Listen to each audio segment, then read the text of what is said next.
El Antiguo Egipto, una época histórica muy valiosa que duró más de 6000 años.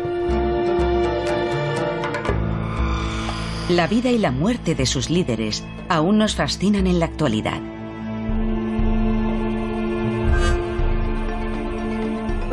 Venimos a museos como este para hacernos una idea de la grandeza del Antiguo Egipto. Estatuas monumentales de hombres monumentales. Pero cuando contemplamos todos estos rostros, vemos solo eso, hombres. ¿Dónde están las mujeres del Antiguo Egipto? Por supuesto, la más famosa es Cleopatra la Grande. Pero para verlas tenemos que pasar de lo monumental a lo pequeño, porque la mayoría de las imágenes de las grandes mujeres están en forma de moneda. ¿Pero qué pasa con las mujeres que vivieron antes que Cleopatra? Quiero averiguar quiénes fueron. Si se sabe dónde buscar, la historia del Antiguo Egipto también es una historia de mujeres extraordinarias que dejaron tras de sí un legado asombroso. Ahí está, Arsínoe, la reina faraón, la diosa. El Antiguo Egipto era una sociedad en la que las mujeres tenían más derechos que ninguna otra del mundo antiguo. Voy a investigar a 4 de mis mujeres favoritas. Cada una fue una pionera que, de un modo u otro, abrió el camino para las siguientes. La Madre Venerada. Tal vez parezca un agujero en el suelo, pero aquí es donde comenzó todo. La poderosa líder. Mírame, soy un faraón. La perfecta diplomática. No era solo hermosa, esta mujer también era inteligente. Y Cleopatra representa el modelo a seguir. Sabía que el conocimiento significaba poder. Juntas crearon un legado de liderazgo femenino que no solo influiría sobre Cleopatra, sino también sobre las generaciones venideras. Estas mujeres fueron ejemplos increíbles para nosotros, incluso en el mundo moderno. Y contando su historia, contemplaré esta gran civilización a través de los ojos de la otra mitad del Antiguo Egipto. Sus mujeres. Las reinas perdidas de Egipto.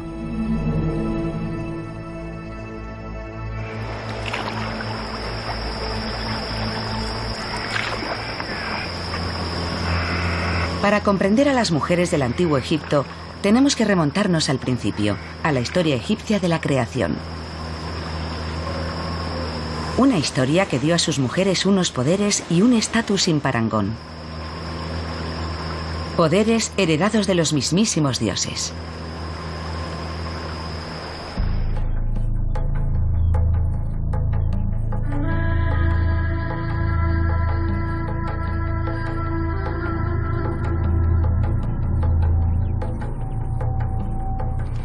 Los antiguos egipcios tenían incontables versiones de la historia de la creación, pero la mayoría se centran en su distintivo entorno y en las maravillosas aguas del fantástico río Nilo.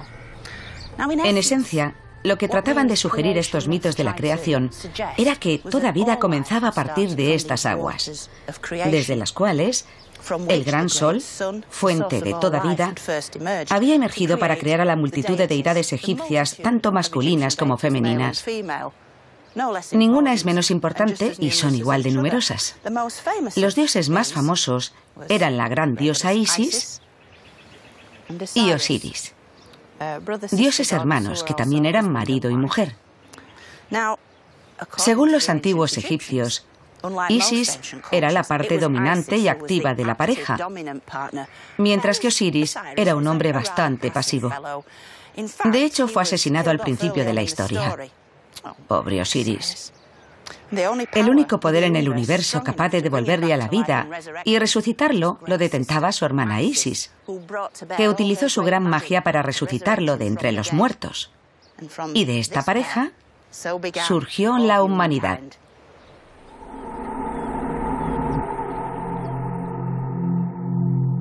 Las historias de Isis, esta poderosa mujer mítica, son claves para comprender la preeminencia que tenían las mujeres en la vida egipcia. Isis era venerada como una figura materna divina.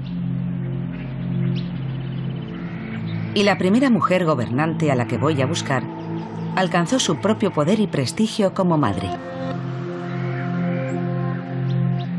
Vivió en la primera época de los faraones, conocida como el Imperio Antiguo, hace más de 4500 años.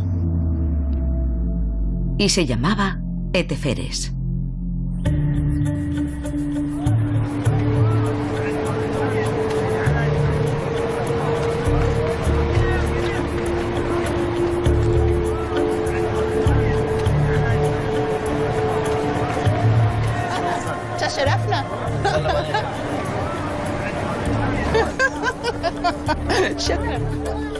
Para los antiguos egipcios, la muerte era sencillamente una transición al más allá, para lo cual el alma necesitaba renacer. Y a fin de albergar tanto sus almas como sus cuerpos, la élite egipcia construía tumbas muy complejas. La tumba más espectacular de todas es la Gran Pirámide de Giza, lugar de descanso del poderoso líder del antiguo reino, el faraón Keops. Todo el mundo viene a Egipto a verlas, y son enormes, son inmensas e imponentes. Pero yo he venido para ver algo incluso más interesante. Es por aquí.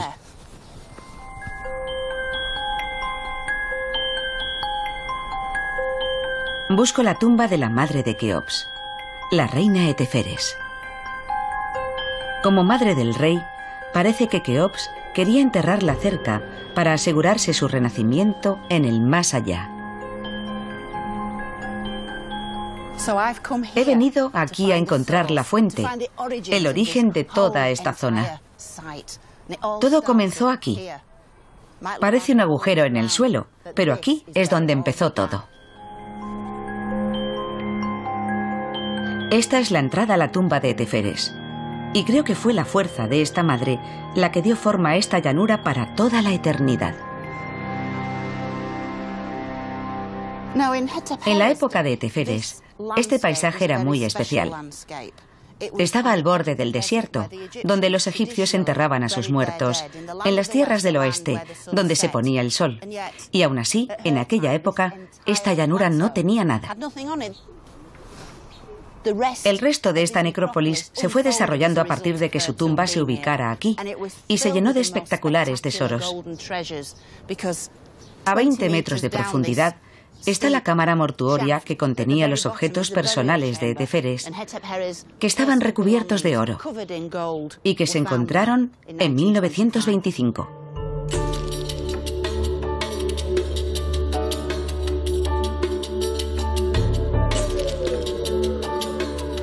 La tumba de Eteferes es la más antigua que se ha hallado intacta. Tiene 1300 años más que la tumba de Tutankamón.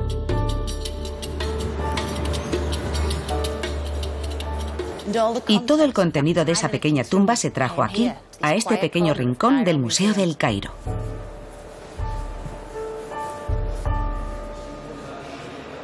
Se trata de lo mejor en mobiliario desmontable.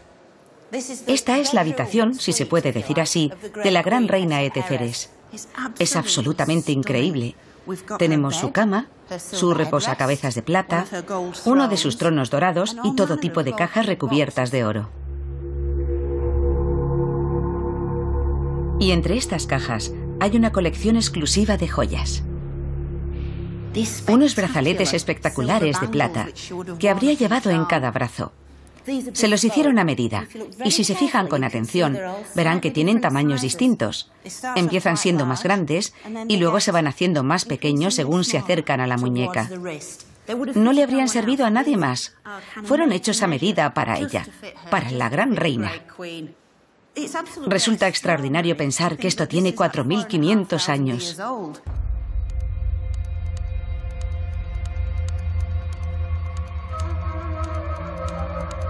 Como madre del rey Keops, Eteferes era la mujer más importante de su vida.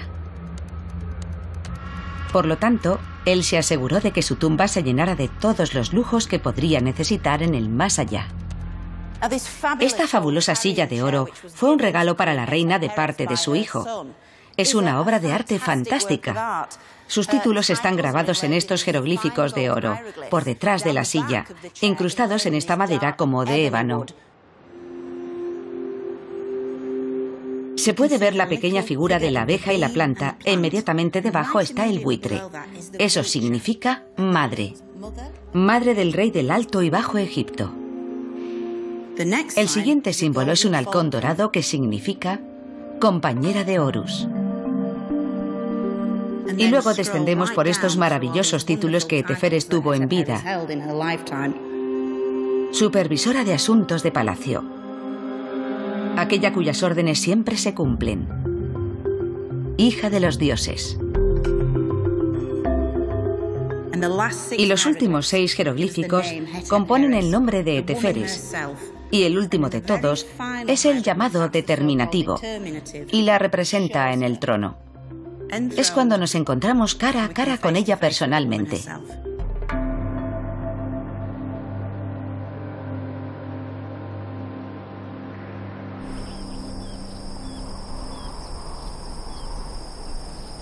Ser la madre del rey tiene sus ventajas. Y que te lleven en volandas es una de ellas. Para un viaje menos regio por el desierto, he pedido ayuda a Fatih y a Ibrahim. Esta maravilla es una réplica de la silla de Teferes y yo voy a probarla ahora mismo. Simboliza el carácter divino de esta mujer, que era llevada en volandas como una diosa, porque era demasiado importante como para poner los pies en la tierra. La llevaban a todas partes en una silla como esta.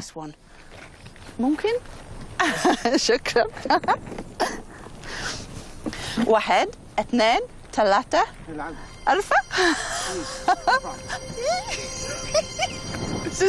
¡Qué bien! Esto es maravilloso, pero no me gustaría ir muy lejos.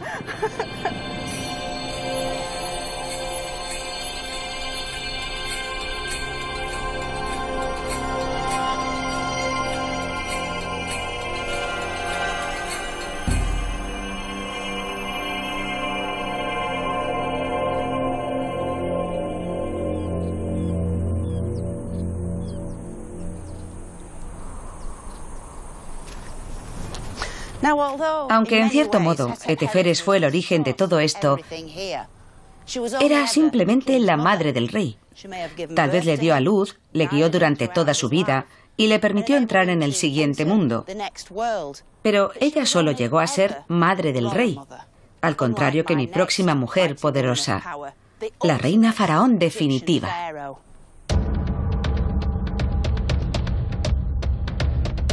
Avanzamos unos 1000 años para llegar a ella. Otra gran mujer destinada a convertirse en una de las reinas faraón más grandes de Egipto. Se llamaba Hatshepsut.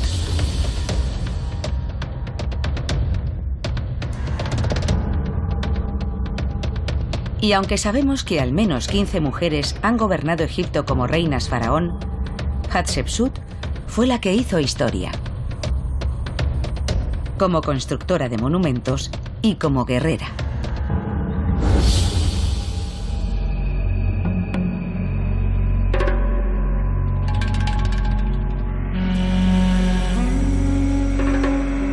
Aunque Hatshepsut era descendiente de reyes, convertirse en reina faraón no era tan sencillo y requería de ciertas habilidades políticas.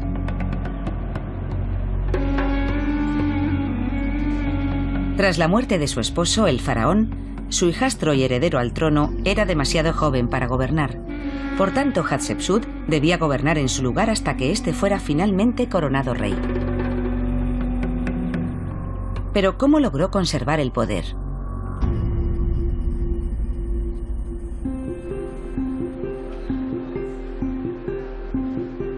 Observando a los visitantes del Museo del Cairo, su intimidante presencia aún se percibe.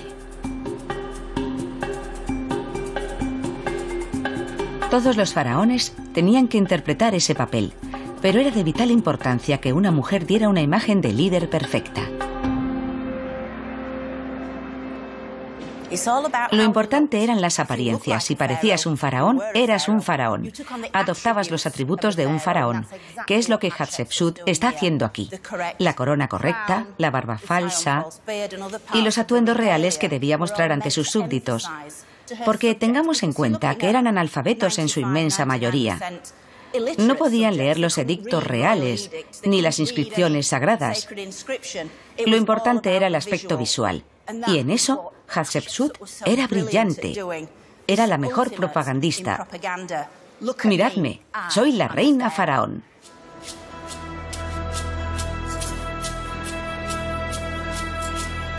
Llevar una barba falsa estaba considerado como un atributo divino de los dioses.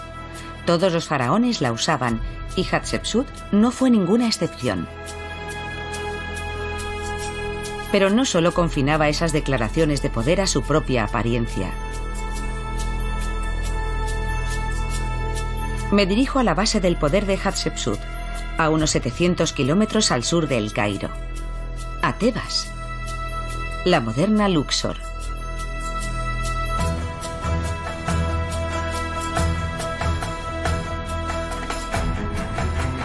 Aquí, Hatshepsut remodeló el paisaje con una serie de edificios monumentales. El más famoso es el sublime templo funerario de Deir el-Bahari. Conocido por su nombre antiguo, la Maravilla de las Maravillas, el templo es uno de los edificios más espectaculares de Egipto. Es el monumento eterno definitivo. Parece emerger a los pies de las colinas de Tebas. El templo de Hatshepsut es una fantástica pieza de arquitectura. Sus limpias líneas geométricas contrastan a la perfección contra las rocas bajo las que se encuentran. Es uno de los templos más hermosos de Egipto y el lugar más adecuado para conmemorar la vida de la gran reina faraón Hatshepsut.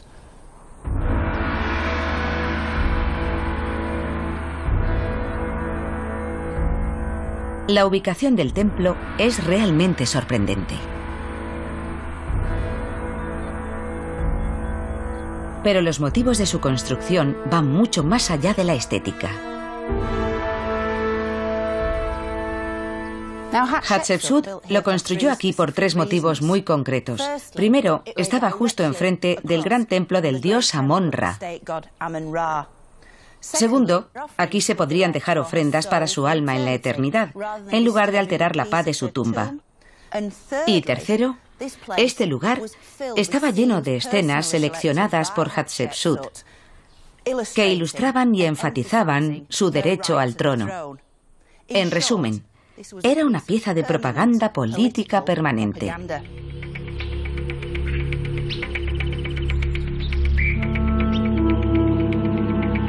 Pero Hatshepsut no solo era una constructora, también era un líder militar.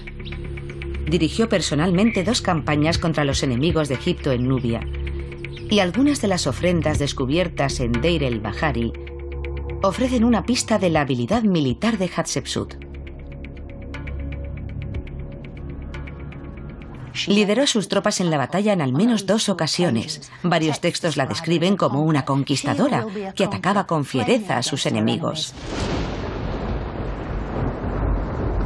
Este objeto tan especial es una ofrenda votiva que representa un hacha de bronce y lleva inscritos los nombres y títulos de Hatshepsut.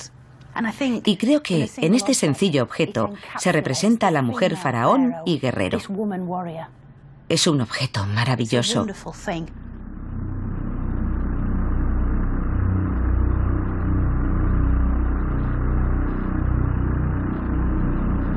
Tras demostrar sus habilidades militares, Hatshepsut se dedicó a asegurar la prosperidad de su nación.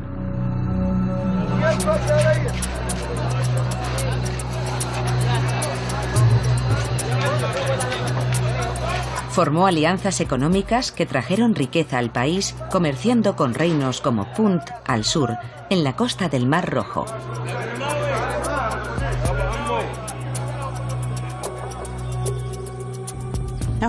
Hatshepsut expandió las rutas de comercio de Egipto e inició el comercio a gran escala. También reabrió las lucrativas rutas de comercio con la tierra de Punt, en la costa del Mar Rojo. Y podemos ver esa escena detrás de nosotros. Estos son los egipcios llegando a Punt.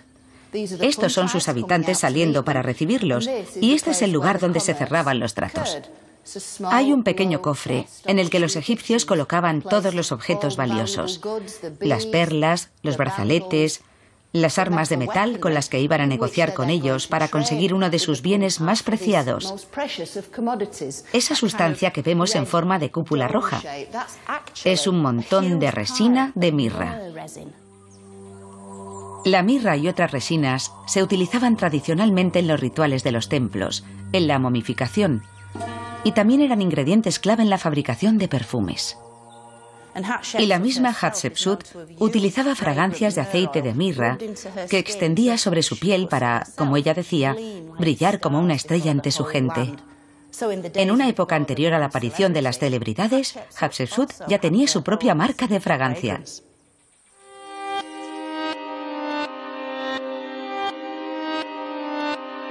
Los detalles de estas escenas ayudan a reconstruir cómo Hatshepsut logró permanecer en el poder más de 20 años. Pero a través de un curioso objeto, incluso puedo experimentar un viaje en el tiempo. Es increíble. Este pequeño recipiente de alabastro aún alberga su contenido original tras casi 3.500 años. Y sus nombres y títulos están inscritos en la parte delantera. Pero miren dentro, es la resina importada, el material que aparecía en los muros de Deir el-Bahari. Y aquí está. Es increíble. Es como si pudiéramos oler el pasado. No solo lo vemos, está contenido en este recipiente.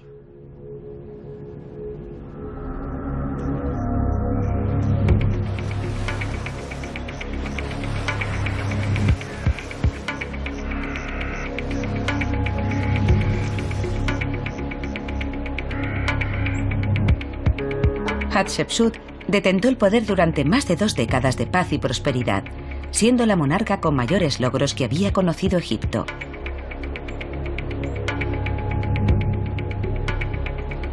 Y demostró más allá de toda duda que un líder efectivo no tenía por qué ser un hombre.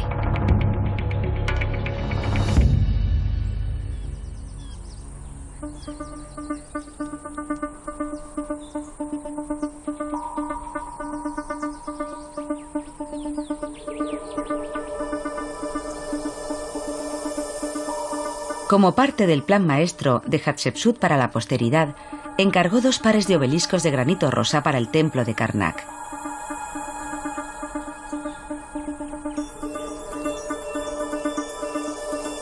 Con casi 30 metros de altura, este es el obelisco más alto de todo Egipto. Ella misma cuenta por qué quería crear un monumento tan sorprendente, como homenaje a su padre, a la persona que me hizo, según ella. Y con su padre no se refería a su padre biológico, sino a Amón, el rey de los dioses, a quien está dedicado este templo. Las puntas habrían estado cubiertas de electro, que es una aleación de oro y plata, y la idea es que actuaran como una especie de pararrayos esotérico para capturar los primeros rayos del sol al amanecer y transmitir ese poder solar al corazón del templo de Karnak, donde luego sería redistribuido por el bien de Egipto.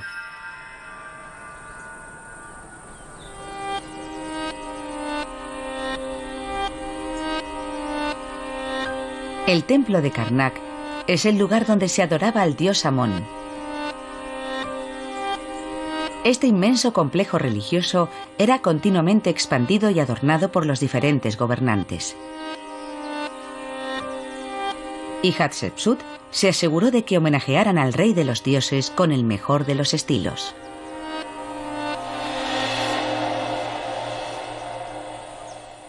Esta es la capilla roja de Hatshepsut. Este altar era conocido como el lugar del corazón de Amón, el dios principal, y estaba en el centro del templo de Karnak. Era como una especie de almacén sagrado que albergaba la barca sagrada que portaba la estatua del dios y a la que llevarían en procesión, tal y como se ve en estas escenas detrás de mí. Podemos ver las filas de sacerdotes con la cabeza afeitada que cargan con la barca sagrada que lleva la estatua del dios, oculta tras unas cortinas, para no ser vista por ojos profanos. Y la barca está siendo recibida por los dos gobernantes, el joven faraón Tutmosis, situado detrás, como si fuera el ayudante de un mago, quemando incienso para dar la bienvenida al dios, y en el centro del escenario está la propia Hatshepsut. No se equivoquen, es la figura más importante que hay aquí, la de mayor poder. Ella es la hija del dios.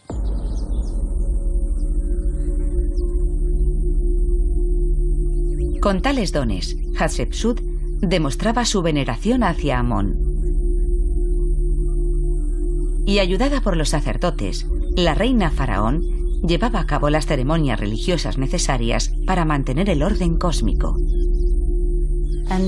Y aquí es donde ella misma se habría situado para realizar los ritos sagrados ante los dioses, presentando las ofrendas y vertiendo el agua sagrada alrededor de la estatua del dios. Por supuesto, Hatshepsut habría utilizado un recipiente de oro, y yo tengo un cubo, pero nos da una idea de lo que habría ocurrido. Con el agua sagrada canalizándose hacia afuera y más allá de la capilla, la protección del dios se extendía por toda la superficie del país y más allá. Hatshepsut deseaba ser eterna como una estrella. Y está claro que se ganó un lugar exclusivo en la historia. Los sentimientos que provocaba el concepto de una reina faraón eran tan fuertes que para algunos Hatshepsut era una especie de madrastra malvada, una mujer que se atrevía a disfrazarse de hombre con una barba falsa, usurpando a un hombre el derecho al trono. Para otros era una gran inspiración, una mujer increíble que abrió el camino a tantas generaciones venideras.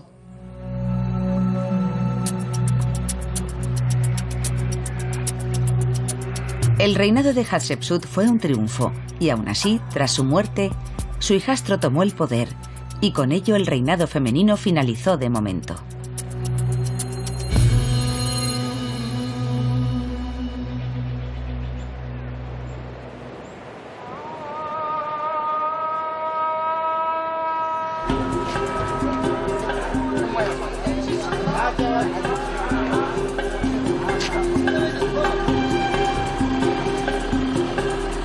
Que existieran líderes como Hatshepsut revela que el antiguo Egipto tenía una de las sociedades más igualitarias del mundo antiguo, donde las mujeres podían alcanzar roles de poder, poseer propiedades, cerrar tratos, poseer el mismo dinero que los hombres e ir a juicio.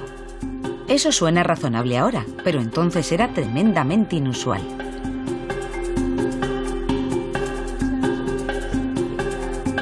He quedado para tomar el té con la académica Sahar El-Moughi, que ha escrito extensivos estudios sobre el legado de estos antiguos modelos a seguir.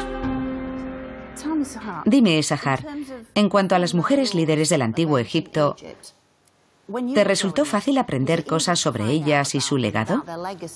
Porque en la literatura egiptológica hay muy poco escrito sobre ellas. Parece que las han metido bajo la alfombra académica. Pero ¿cuál es la situación en Egipto? ¿Fue distinto para ti? Yo crecí sin saber nada sobre esas mujeres, salvo escasas referencias que aparecían en los aburridos libros de texto del colegio. Cuando me ponía a escribir, era como si estuviera conociendo a mis madres y abuelas. Y por eso en mis escritos, esas diosas vuelven a la vida como figuras inspiradoras. El poder que recibí aprendiendo sobre ellas con mis propios ojos fue inmenso, fue mágico, fue algo como, vaya, de aquí es de donde vengo.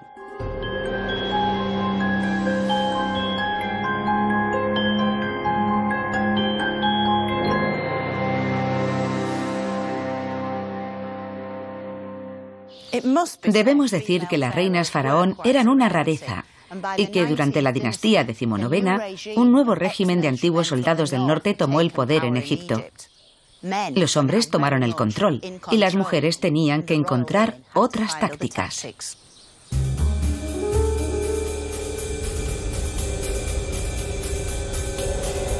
Unos 150 años después de la muerte de Hatshepsut, mi próxima mujer utilizó sus habilidades diplomáticas para situarse en el centro de la política egipcia. Se llamaba Nefertari, que significa la más encantadora de todas. Nefertari no solo era hermosa, sino que también era una de las reinas consortes más inteligentes.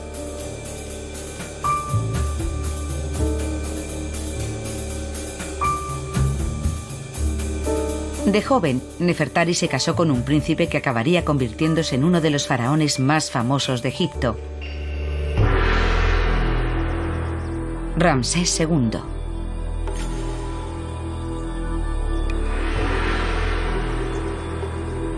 Y es imposible ir a ningún sitio de Egipto sin tropezarte con él. Porque gobernó durante más tiempo, construyó edificios más grandes y presumió mucho más que ningún otro faraón. En el antiguo Egipto, el tamaño lo era todo. Ramsés había sido descrito como el gigante planeta Júpiter, brillante desde la distancia, pero básicamente una bola de gas.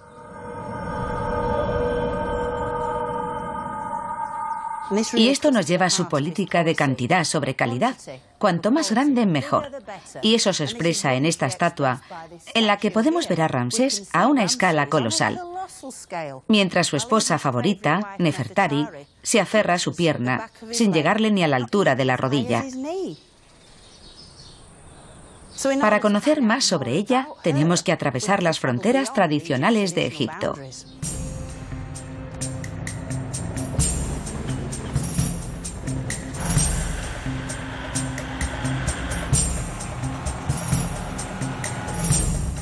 Me desplazo a unos 400 kilómetros al sur para ver una versión diferente de esta historia. Voy al templo de Abu Simbel.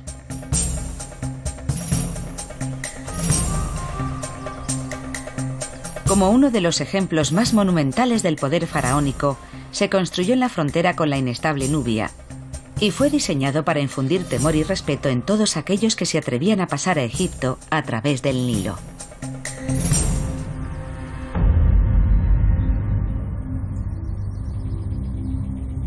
Este es el templo de Abu Simbel, construido por Ramsés II durante su reinado de 67 años, y es típico de él. Es inmenso. Es monumental. Y es solo uno de los templos de Abu Simbel. En resumen, es la mitad de la historia.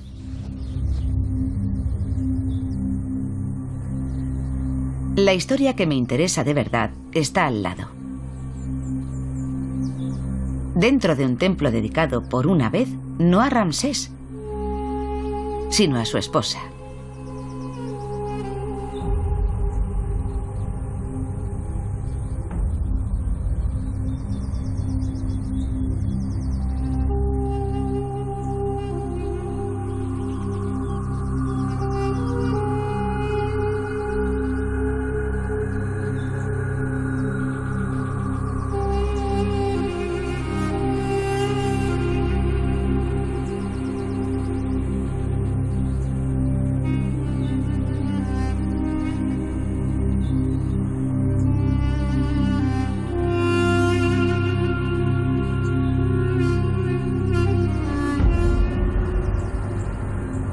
Y aquí está, la gran reina Nefertari, con 11 metros de altura. Y si se fijan con atención, verán que es un poco más alta que su famoso esposo, Ramsés II, gracias a la corona de plumas que lleva. Estos templos, edificados para dejar testimonio, transmiten con su tamaño un mensaje estratégico y político que ponía a Nefertari en el centro del poder. Ramsés erigió estas inmensas estatuas de su esposa para mostrar todas las fuerzas que estaban a su disposición, incluyéndola a ella misma. Esa mujer que en su casa era representada a mucha menor escala, pero aquí en Nubia, en este territorio desértico y ante tribus inestables, él necesitaba su ayuda, y ella era una fuerza muy potente. Su colosal y sorprendente imagen revela que Nefertari era la mujer trofeo definitiva.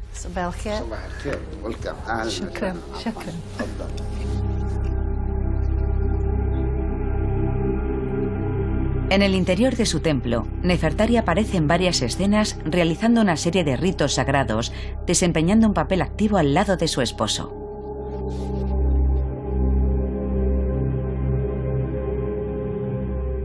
Tiene los brazos levantados, animando a Ramsés, que detenta esa pose clásica de faraón egipcio, golpeando al enemigo.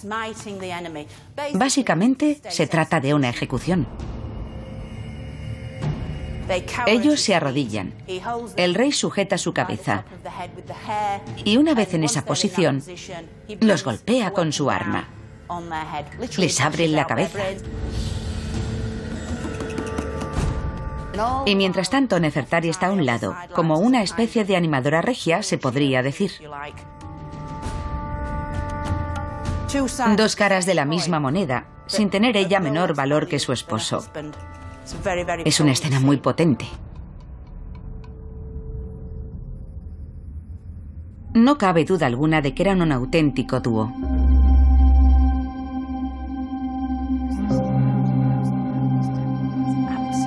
El egiptólogo y director de Abu Simbel, el Dr. Ahmed Salah, ha pasado muchos años estudiando las imágenes de ambos templos. ¿Hay suficiente información en el material del que disponemos que nos dé a entender cómo eran ellos como pareja? Él la quería mucho. Se casó con ella antes de subir al trono. Por lo tanto, lo hizo enamorado. Ella le acompañaba como si fuera su ayudante. Parece que cuando Nefertari se desplazó hasta aquí, tan al sur, su salud empezó a desvanecerse rápidamente. Lo triste es que Nefertari no llegó a ver su templo. Estaba enferma. Se quedó en el barco. Tal vez pudo ver las estatuas de fuera, pero no el interior de su templo. Es una pena que solo pudiera ver el exterior. Al menos vio sus estatuas. Es una historia triste. Es triste. Creo que estos fueron los últimos momentos de Nefertari. Hablamos del 24º año de su reinado. Ese sería el último año de Nefertari, porque creo que cuando volvió a Tebas, murió y fue enterrada allí.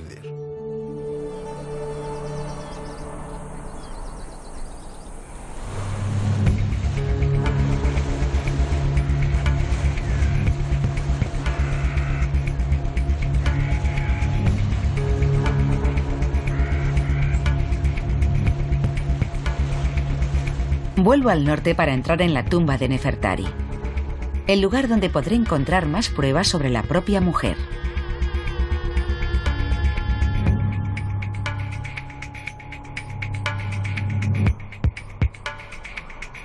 Situada en el Valle de las Reinas, sus escenas son tan frágiles que el acceso es limitado. Me han dado permiso para abrir personalmente la tumba de Nefertari, la esposa de Ramsés II.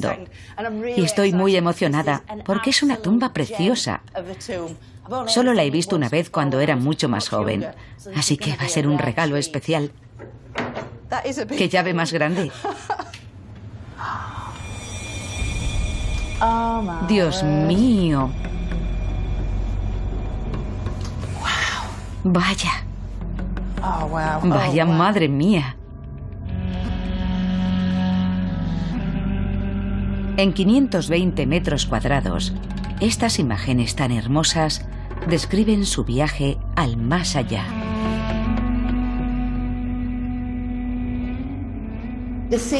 Las escenas se suceden una tras otra. Aquí no dejan nada al azar. No hay nada que sea un mero elemento decorativo. Es como una máquina diseñada para mantener el alma de Nefertari viva en el más allá.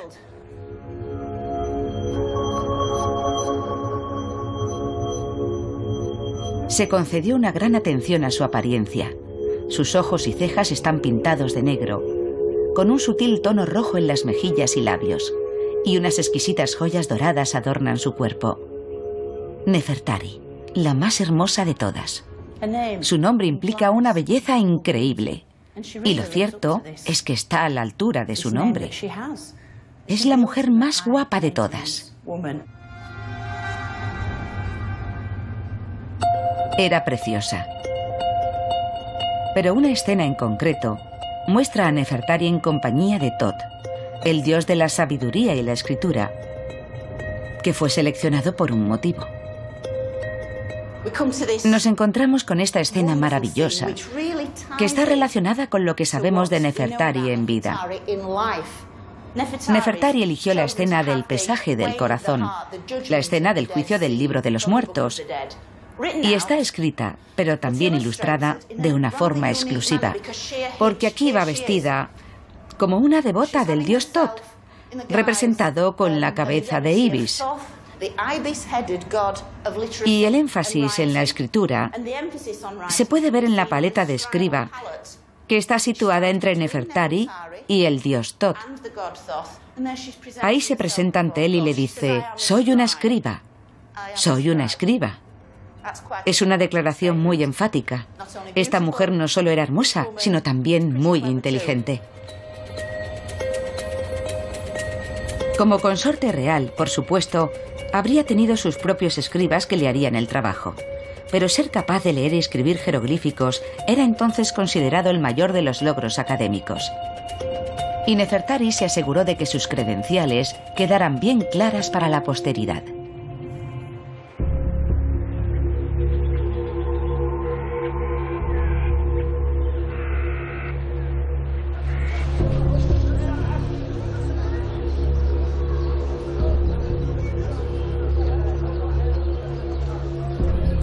Ser la esposa de un hombre tan dominante también requeriría de una considerable capacidad de persuasión y sutileza.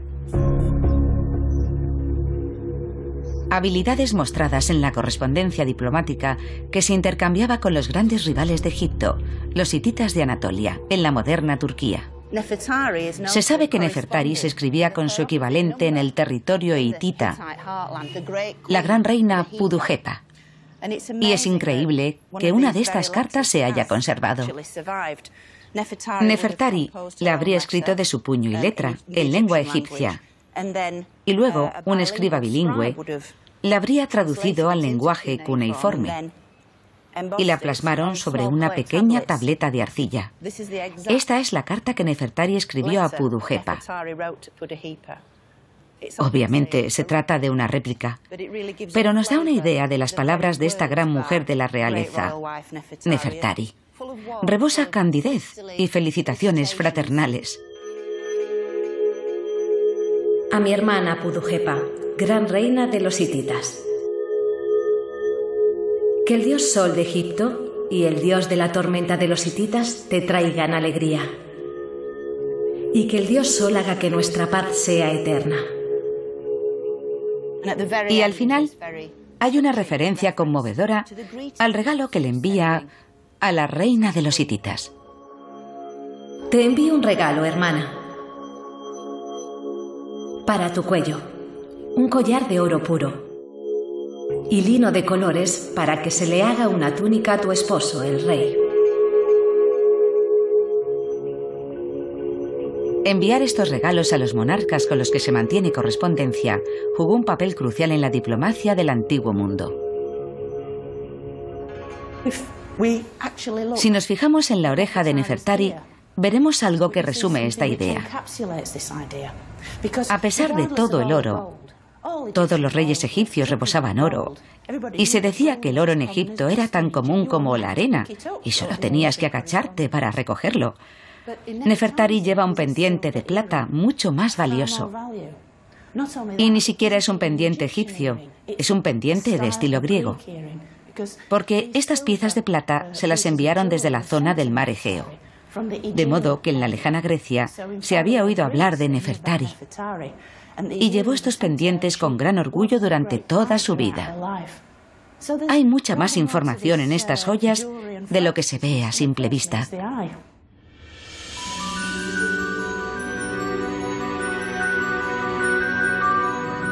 Entre tanta joya y esplendor, Nefertari pudo descansar finalmente del mismo modo que había vivido, en una de las tumbas más espectaculares de todo Egipto.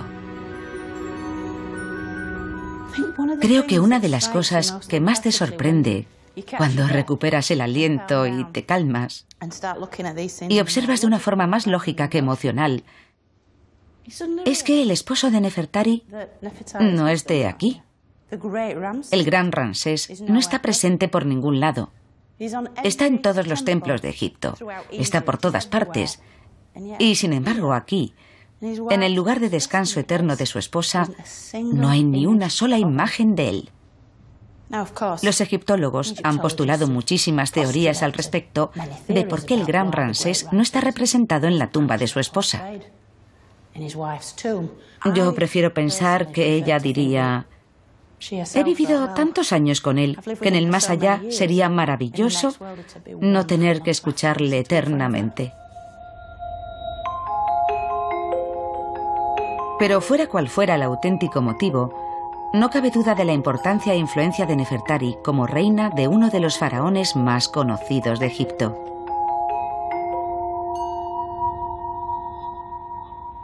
Aún así, a pesar de los esfuerzos diplomáticos de Nefertari, la suerte política de Egipto empezó a decaer muy pronto.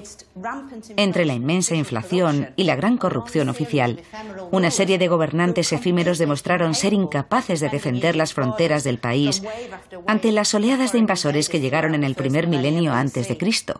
Y los que tuvieron más éxito en su empeño fueron los macedonios ptolemaicos, que cambiarían la suerte de Egipto para siempre.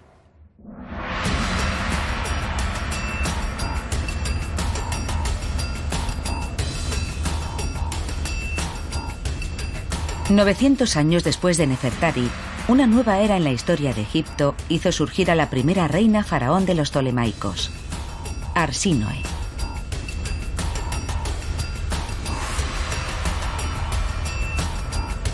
Ella sacó partido del éxito de las mujeres gobernantes que la precedieron.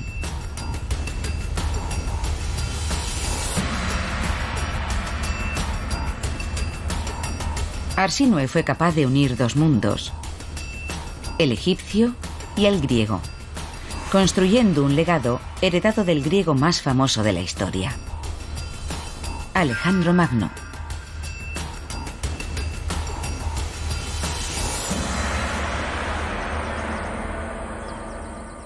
Todo el mundo conoce a Alejandro Magno, que invadió Egipto en el año 332 a.C. y fue coronado faraón, tal y como se muestra aquí en varias escenas.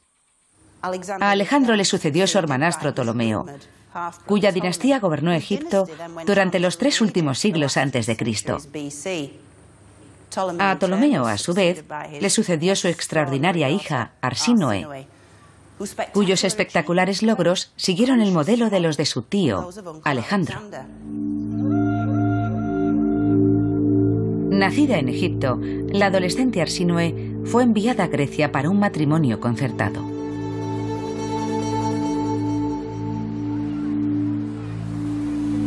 Luego, tras la muerte de su esposo, el rey, y tras un segundo matrimonio desastroso, huyó de vuelta a Egipto. Tras haber probado el poder, Arsínoe convenció a su hermano pequeño, el faraón, de que se casara con ella. Él sería el camino para llegar a la corona.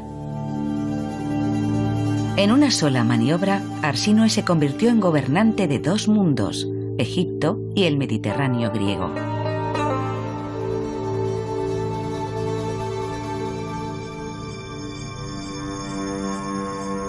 A través de sus contactos internacionales, Arsínoe trajo más prosperidad, conocimientos y riquezas a Egipto que cualquier otro gobernante que la había precedido. Esta figura de bronce es muy interesante, porque tenemos a Arsínoe saludando a modo de reina, con el brazo en alto. Pero miren lo que tiene en su mano izquierda. Es una cornucopia, que es una especie de vasija griega, pero dentro están todos los bienes, las frutas, las flores, la riqueza de Egipto. Y no es una, sino 2. Lleva el doble de cantidad de lo que puede llevar nadie.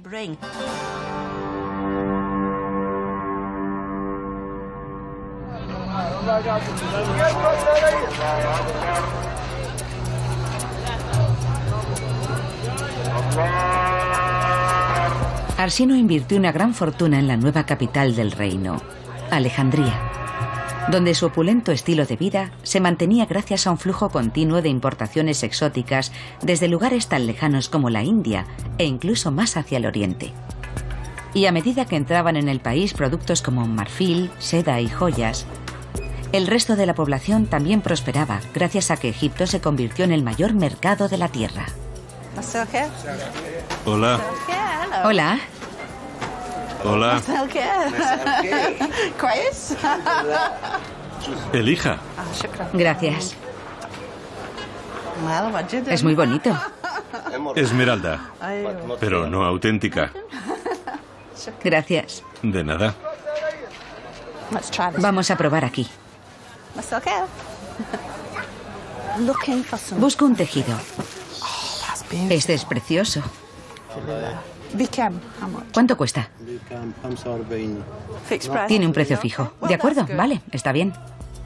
Con un comercio operando a tal escala, Arsinoe y su hermano crearon una sofisticada burocracia para gestionar la increíble riqueza que circulaba por el imperio. La moneda, la economía, jugó un papel muy importante en la historia de Arsinoe. Era una mujer extraordinaria. Tenía una fortuna personal inmensa. Y su astucia financiera se centraba en la economía de Egipto. Ella y su hermano y esposo Ptolomeo crearon una especie de inventario de todos los bienes del país. Creó un monopolio real sobre absolutamente todo, asegurándose de que la economía fluyera hacia la casa real. Y en la economía de Egipto, que se basaba en el trueque, la moneda pasó a ocupar un papel crucial. Se fue haciendo cada vez más común como medio de transacción económica. Se trataba de los comienzos del capitalismo.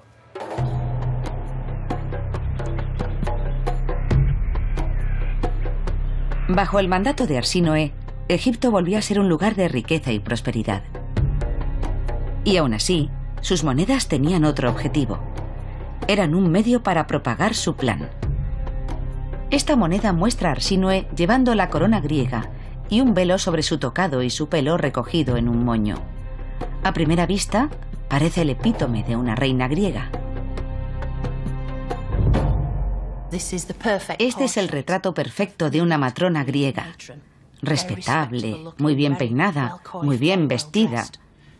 Y si la miran bien de cerca, de su oreja parece que sale un pendiente precioso. Pero en realidad es el cuerno de un carnero.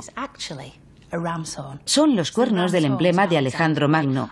Arsinoe utiliza este sutil método para indicar que ella era la heredera del gran Alejandro.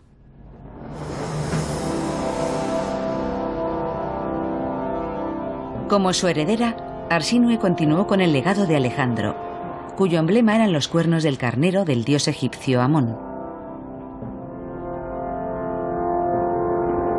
Por lo tanto, adoptando ese símbolo, Arsinoe aprovechaba una fuerza antigua, una imagen muy sutil que confirmaba su estatus como gobernante de dos mundos.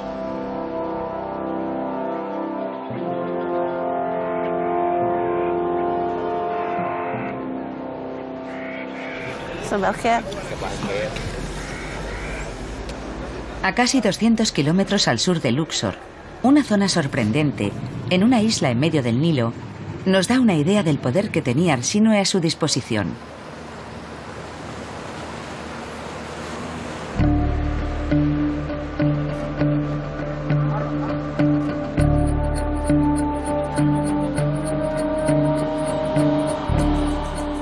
Sabemos que todos los templos de Egipto tenían estatuas de Arsinoe como la diosa residente junto con el resto de los dioses tradicionales.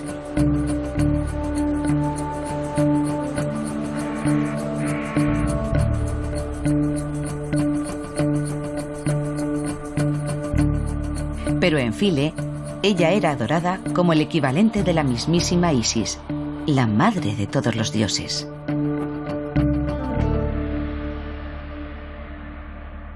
El templo de File está considerado como la perla del Nilo. Era el centro de culto de la gran diosa Isis.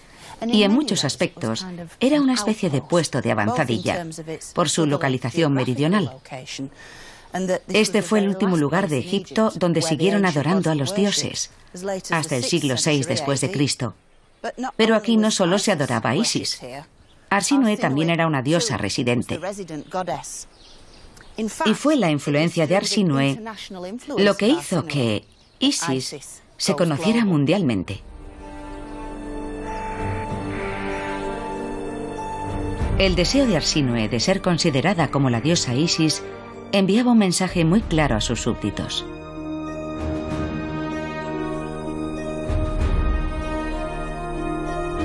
Había jugado un papel fundamental a la hora de dar forma a Egipto, tanto dentro de sus fronteras como fuera. Pero muchos de sus logros solo fueron posibles gracias a las incontables generaciones de increíbles mujeres que la habían precedido. Y en una imagen concreta, ella les rindió a todas un homenaje.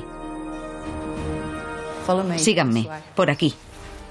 Aquí está, Arsínoe, la reina faraón, la diosa. Tiene todos los atributos reales que enfatizan el poder que poseía. Y es la corona la que nos cuenta un montón de cosas.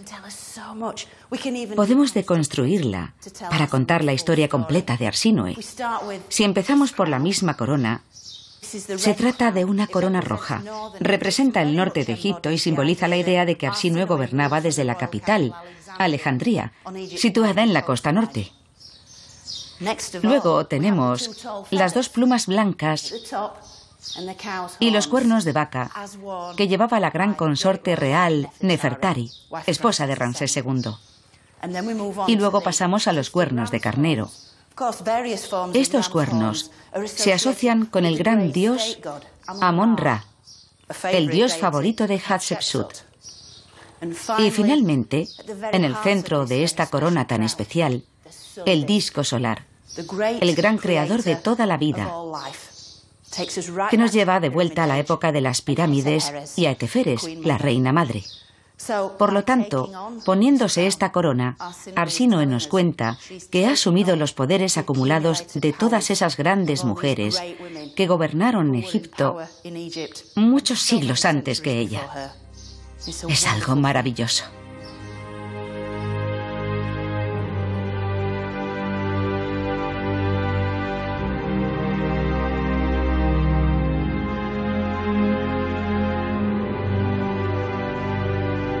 Dicha corona fue adoptada posteriormente por la mismísima Cleopatra. Estas mujeres fueron sus guías a medida que Arsínoe extendía el poder de Egipto por una gran parte del mundo antiguo.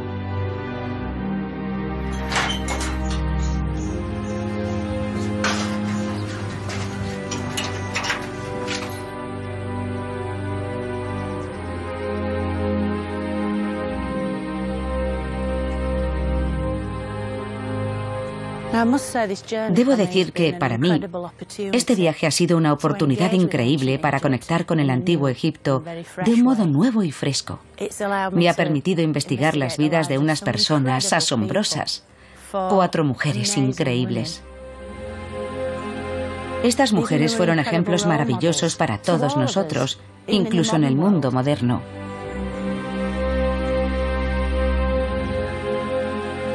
Fueron amantes, madres, reinas, diosas y reinas faraón. Fueron increíblemente fuertes y capaces y contribuyeron al desarrollo de esa fantástica civilización antigua.